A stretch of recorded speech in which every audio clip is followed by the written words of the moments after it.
Sabu dan ekstasi senilai 2 miliar dimusnahkan jajaran Polresta Denpasar. Barang bukti ini diamankan dari seorang tersangka. Kamis pagi, Kapolresta Denpasar bersama Kejaksaan Negeri Denpasar yang disaksikan oleh pengacara tersangka kasus narkoba memusnahkan barang bukti narkoba. Total barang bukti yang dimusnahkan sebanyak 3.000 butir ekstasi dan 900 gram sabu.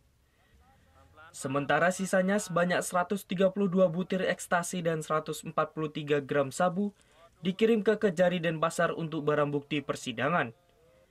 Kasus yang ditangani Satres Narkoba Polresta Denpasar ini sudah dilimpahkan ke Kejaksaan pada 8 Oktober 2018. Sudah berkekuatan hukum dan sudah tahap kedua ya, untuk rencana mau sudah disidangkan Pak ya. Dalam pelaksanaan persidangan, tinggal putusan. Narkoba senilai kurang lebih 2 miliar ini diamankan dari tersangka Ega pada 4 Agustus 2018 di seputaran Jalan Maruti, Denpasar. Tersangka dijerat dengan Undang-Undang Narkotika dengan ancaman penjara seumur hidup atau hukuman mati. Surya Sanjaya melaporkan untuk NET.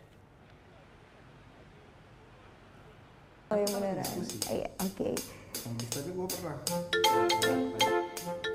Nah, udah kan untuk beritanya? Jangan lupa di subscribe, di like, dan juga di komen ya akun YouTube dari Net Bali. Terima kasih udah subscribe. Yang belum, jangan sampai lupa. Di sebelah sini nih.